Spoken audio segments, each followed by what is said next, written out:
Sir एक बहुत बड़ी ब्रेकिंग न्यूज आप लोगों को दूंगा और वो इतनी भयंकर ब्रेकिंग न्यूज है कि आप लोगों ने कभी नहीं देखा होगा। पोस्टमार्टम रिपोर्ट के हिसाब से अंजलि का जो ब्रेन है वो अभी भी मिसिंग है। 1 तारीख को जब ये घटना हुई तो आप ही लोगों के मीडिया चैनल के थ्रू मुझे पता चला कि एक ऐसी दिल्ली की बेटी के साथ ये हुआ है, तो मैंने सुल्तानपुरी पुलिस स्टेशन में कांटेक्ट किया और वहां से मुझे इनके घर का एड्रेस मिला और मैं इनके घर में पहुंचा। मैंने इनकी माताजी को इस बात का आश्वासन दिया कि आप बिल्कुल बेफिक्र रहिए, आपको जैसा भी सपोर्ट की जरूरत होगी मैं आपका बेटा होने के नाते करूंगा।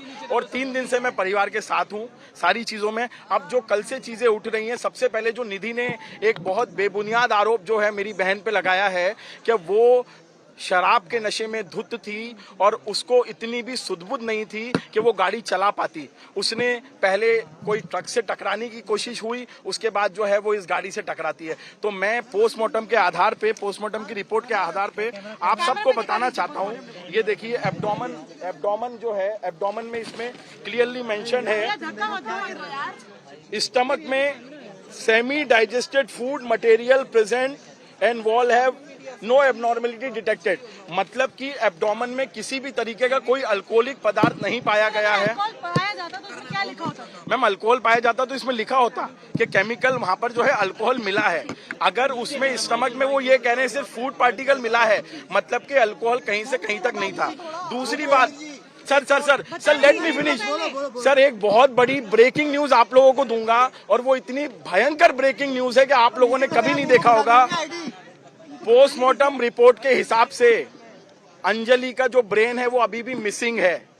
जो उसका भेजा था, जिसको हम ब्रेन कहते हैं, वो 5 से 6 किलोमीटर की बर्बरता के बाद कहीं कंजावाला रोड पे गिर गया और ब्रेन जो है वो मिसिंग है। और ये ब्रेन मिसिंग होने के बाद में जब मैंने पोस्टमार्टम में देखा, इसको भी मैं आपको बताऊंगा, ब्रेन मैटर मिसिंग। और डॉक्टर भूपेन चौरसिया जो भी बात करेगा वो तथ्यों के आधार पे करेगा, कोई निर्धारित बात नहीं करूंगा। जब से मुझे ये पता चला है कि मेरी बहन का ब्रेन ही मिसिंग है, अभी तक उसकी पोस्टमार्टम में ब्रेन नहीं मिला, दिल्ली पुलिस ब्रेन भी नहीं देख पाई, तो मैं इस मर्डर को अब सिर्फ मर्डर नहीं कहूंगा, मैं इसको एक नाम दूंगा जो मेडिकल टर्मिनोलॉजी में होता है, सैडिज्म मर्डर। सैडिज्म मर्डर मतलब होता है किसी को मारना एक अलग होता है और किसी को पेनफुल मौत देना अलग होता है। आपने सुना होगा एक झटका होता है और एक हलाल होता है।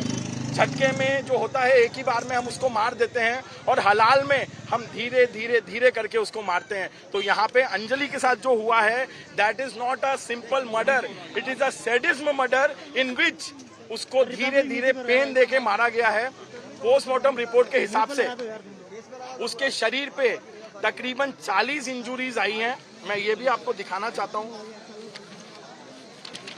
सारे मीडिया जो हैं इसको देखें। टोटल 40 इंजुरीज जो हैं उसकी पूरी बॉडी में आई हैं। इस 40 इंजुरीज में जो उसकी बॉडीज में आई हैं, इसमें तकरीबन 20 से 25 जो हैं वो ग्रेज्ड एब्रेशन है।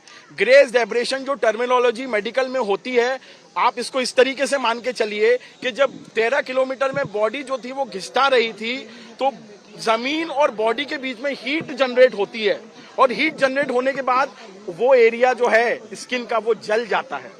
कम से कम बॉडी में 25 से 26 ऐसे मार्क्स है जहां पर उसको ग्रेज एब्रेशन हुआ है। 40 इंजुरीज टोटल नोट डाउन हुई हैं। अच्छा, पोस्टमार्टम रिपोर्ट में इस बात का भी खुलासा हुआ है कि some injuries are inconspicuous due to blackening, smudging and brush burn. Burn means जब ये 13 किलोमीटर की बर्बरता हो रही थी तो उसकी बॉडी और जो जमीन का सरफेस था वो इस तरीके से टकराया कि वहां हीट जनरेट हुई है और काफी जो बॉडी पार्ट है वो ब्लैकनिंग भी हो गई है, जिसमें पोस्टमार्टम में वो सब चीजों का पता उनको नहीं लग पाया, कुछ ऐसे पार्ट्स भी हैं। अच्छा, इसमें जो फाइनल अच्छा, अगर मैं आपको चेस्ट के बारे में बताता हूं तो रिब्स जो है वो पीछे से एक्सपोज हो चुके थे, expose from the back, grinding effect of ribs, sharpening, और जो सबसे इंपॉर्टेंट है आपको जानना बहुत जरूरी है, दोनों लंग्स जो हैं वो बाहर आ चुके थे। लंग्स जो एक बहुत इंपॉर्टेंट ऑर्गन होते हैं किसी की भी बॉडी के लिए। आपने देखा कि कोविड में कैसे कोविड-19 वेरिएंट ने जो है लंग्स में जाके लोगों को ब्रीथिंग प्रॉब्लम कराई और कोविड सेकेंड वेव में कैसे लोग मरे।